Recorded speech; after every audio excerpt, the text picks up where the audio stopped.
బెజవాడ వెళ్లే బండి సడన్ గా హైదరాబాద్ రూట్ కు మళ్ళీపోయింది ఏమిటా అని అనుకుంటున్నావా? లేదండి, హైదరాబాద్ లెవెల్లోనూ ఢిల్లీ లెవెల్లోనూ తిరిగే బళ్ళు సమయం చూసి దాళ్ళు మార్చేస్తాయి కదా. నీకు పిక్క బలమే కాదు, బుద్ధి బలం కూడా ఉంది. చూడు రాజు, రైలు కదలాలి అంటే జెండా మార్చాలి, లీడర్ కావాలి అంటే పార్టీ మార్చాలి. ఇంతకీ నీకు రూల్స్ కండిషన్స్ ఏమన్నా ఉన్నాయా? నాకున్న రూల్ ఒకటి, అప్పగించిన పని దేవుడు అడ్డొచ్చినా సరే ఆగకుండా చేయడం.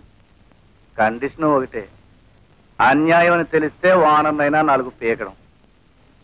రూల్ బాగానే ఉందయ్యా, కానీ కండిషనే బాగాలేదు.